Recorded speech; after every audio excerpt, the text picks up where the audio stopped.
Ready ba yung isang ano natin, slide natin para makita lang yung... Ikaroon tayo po ng idea kung ano yung revetment. Ito kasing binisita po ng Pangulo, embankment po ito, diki po ito eh.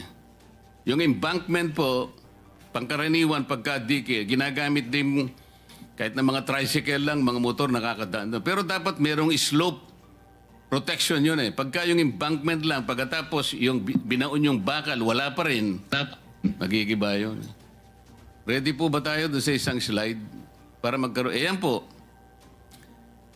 Ano po yung tawag dyan, Secretary Bunuan? Di ba revetment yan? Revetment, Your Honor. Ayan po, ang kaawa-awang kalagayan ng revetment, meron pa pong nota dyan sa nagbigay sa akin. 80% lupa, 15% semento, plus 5% bakal equals pera. Ano po dapat yung reinforcing bars nitong revetment na ito? Kasi po wala eh. Kahit na po siguro kawayan lang, wala yan eh. Tingnan po ninyo. Wala pa po tubig ito. This is supposed to be, siguro medyo river po ito eh. Tatagal po ba ito, Secretary? Itong ganito? Hindi siguro, Your Honor. I think this is a failure of the structure in itself. So, dapat wala nang siguro. Tsakin mo. Tatagal ba ito? Hindi po. Alam po nyo kung saan ito? Kayang-kaya naman po ninyong ma-identify. Nasaan po yung mga district engineers nyo? Para wag na po sabihin kung kanino galing yan. Kasi malalaman din po natin yun eh. Why do you think the contractor of this project adopted this kind of anomalous activity? Marami pong ibig sabihin yan eh. Meron tayong kasabihan, Chair Erwin, the picture paints 1,000 words. Dito po, hindi words, pera ang nakalagay. No? 80% lupa plus 15% semento, 5 plus 5% pera, 5% bakal. Ano daw, Chairman? Bakal. Oo nga, equals? Pera.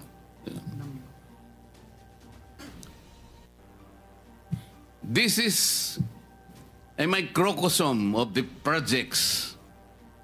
I think this completely represents the project na ginagawa po ngayon. Kaya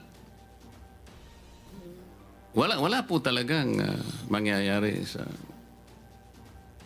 mga projects. Ang contractor po nito ay St. Timothy Construction Corporation.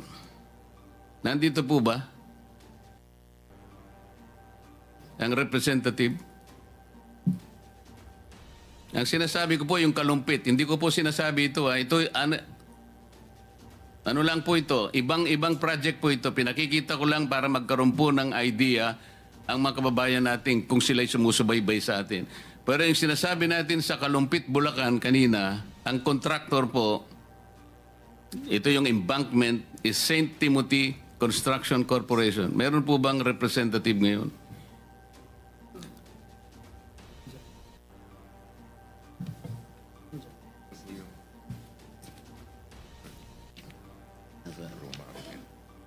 Ito? Roma Angeline? Roma Angeline. The representative is one Miss Maria Roma Angeline Raymando. Nandyan po ba kayo? Madam?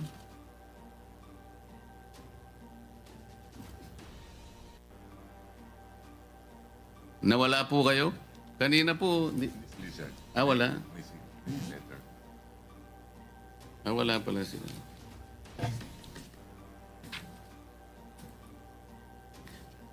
Before we continue, let me acknowledge the presence of Senator Joel, our Majority Leader. Thank you.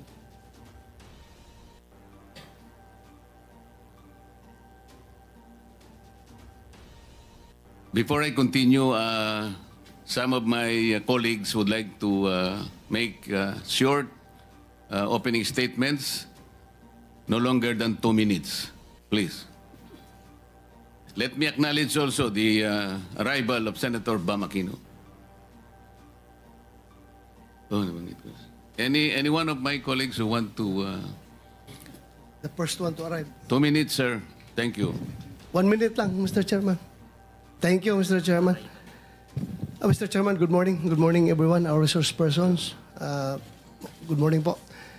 I just would like to quote the very famous impression made by our majority leader, Senator Joel Villanueva, that according to him, na kung itong ating flood control funds, no, pondo na dedicated to flood control, divided by the number of days in 1 year, which is 365 days, it will amount to 1 billion pesos per day government expenditure dedicated to flood control projects only.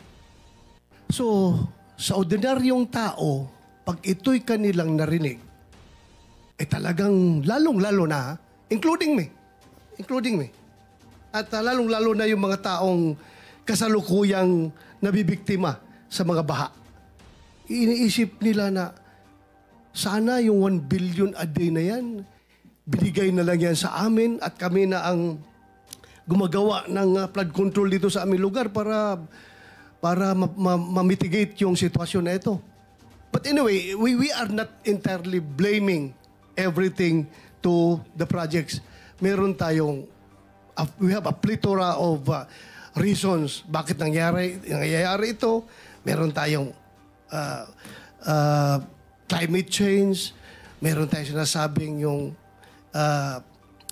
reclamation and other reasons. Pero yun nga, sa ordinaryong tao, kailangan maklaro natin ito. Kaya ako, personally, for myself, and I hope the chairman and the rest of the members of this committee would share with me in my quest na sana, during this hearing, establish talaga natin ito for the benefit of our people na nanonood ngayon. Number one, these are not ghost projects. Number two, sana itong mga project na ito ay hindi ito yung quasi-physical and quasi-spiritual. Meaning yung project na sinimulan lang pakilang tao, then afterwards, pinabayaan, wala nang nangyari. At kung number three, kung ito ay talagang ang estado nito mga proyekto na ito ay fully implemented, physically implemented, did it serve its purpose? Bakit patuloy pa rin yung baha? So, yun po mga Mr. Chairman, ang gusto nating malaman today, and I hope, I hope that all our resource persons would cooperate 100% in this Senate investigation. Because itong mga aming committee ng Blue Ribbon Committee, we are not witch hunters here. We are not ghostbusters. We are truth seekers. So in our quest for the truth, sana you play a very vital role para makamit natin ang katotohanan dito para sa ating inang bayan. Maraming salamat, Mr. Chairman. Thank you. Thank you for your 2.5 minutes, Senator Bato. Following the order of arrival, I will call on Senator Rapi Tulfo for his 2 minutes. Maraming salamat, Mr. Chair. Ako po ay magbibigay ng senaryo kung paano po mahilentulad sa karneng baka sa palengke ang ilang bilyones na napupunta sa flood control. At kung paano po ito kinakatay, china-chop-chop at niluluto. Nagsisimula po yan sa isang proponent na kung saan ay kakatay po siya ng say 20 billion pesos mula sa NEP, BICAM, and ang program appropriation. Now, itong proponent na ito ay dadalhin niya ang 20 billion na nakatay niya doon sa mga nabanggit ko, NEP, BICAM, and program sa Region 4B. Na kung saan ang regional director doon ay isang nagngangalan Mr. Gerald Pakanan, excuse me. Now, yung 10 billion, si proponent na ang gagawa ng project dahil meron naman siyang kumpanya na nagkukontrata. So, ibig sabihin siya po isang contractor. So, hindi na po natin malaman kung magkano eksakto ang kanyang kikitain doon sa 10 billion. Pero, ang estimate po, abot ng 60%, kita niya 40% na lang mapupunta sa project. Ano mangyayari po doon sa 10 billion na titira? Siyempre, kukunin po yun ni Mr. Pakanan.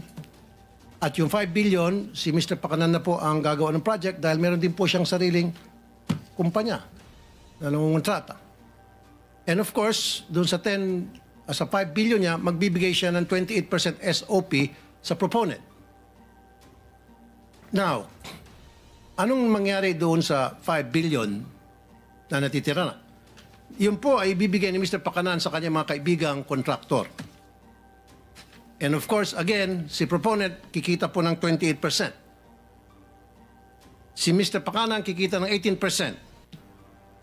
Yung mga kontraktor, of course, kikita din yun 30%. Alisin po natin dyan yung 7% para sa tax sa BIR of VAT.